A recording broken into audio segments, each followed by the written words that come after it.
कल कौन सा त्योहार है? होली। क्या है? होली। होली के दिन क्या होता है? होलिका दहन। क्या है? जिसमें होली जलाई जाती है ना। ढेर सारी लकड़ी लगा के उसमें बहुत सारी वो डाल के जलाते हैं ना। तो क्यों जलाई जाती है होली? ठीक है, आज यही जानना है होली क्यों जलाई जाती है। पता है किसी को?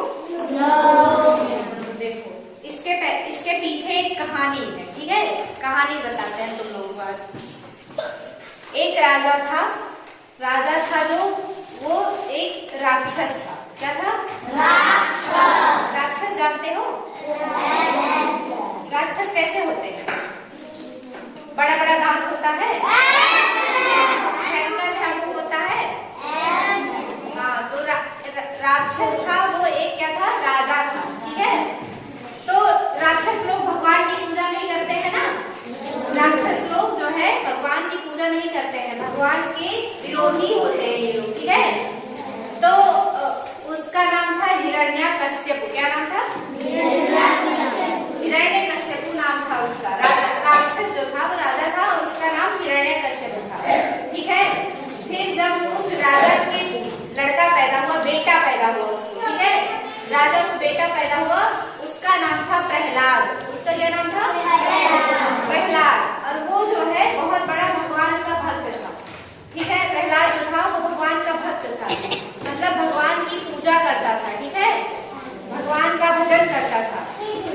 तो उस रावण मतलब उस राक्षस उसके पिताजी थे राजा के हिरण्यकश्यप को ये बात बिल्कुल अच्छी नहीं लगती थी कि मेरा बेटा हो के भगवान की पूजा कर रहा है ना।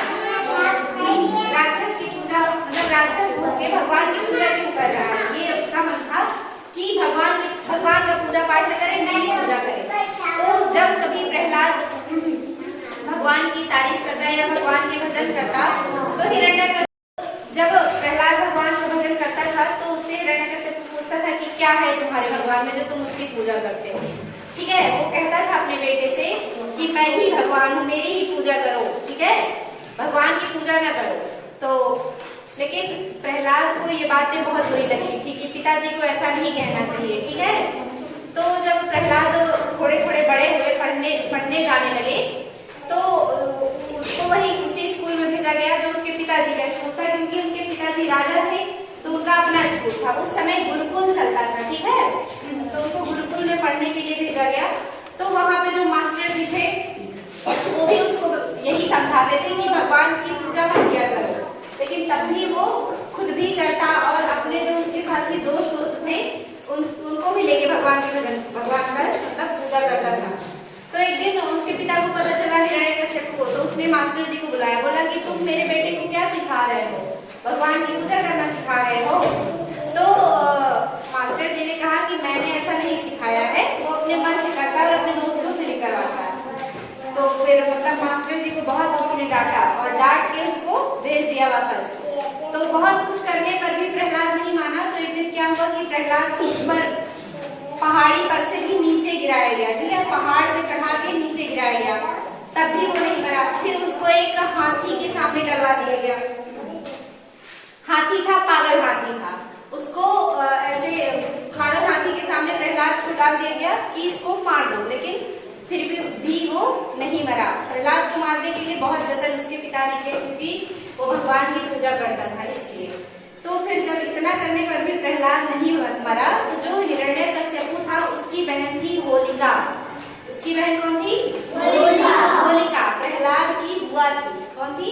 प्रहलाद की बुआ।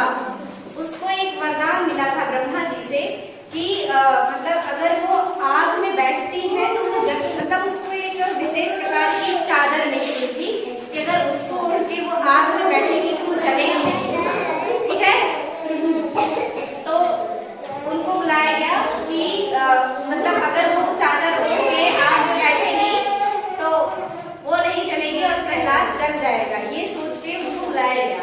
ठीक है, तो होलिका आई।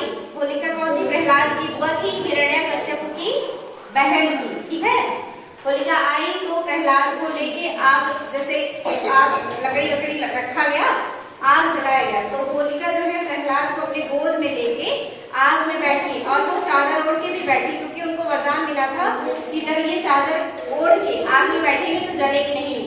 लेकिन उस दिन ऐसा चमत्कार हुआ कि बारिश होने लगी और मतलब जब आग लगी तो जो है क्या कहते हैं, होलिका जो थी वो जल गई और प्रहलाद से बचे आग में, तो बारिश होने लगी। बारिश होने से पूरी आग बुझ गई और प्रहलाद का कुछ नहीं हुआ।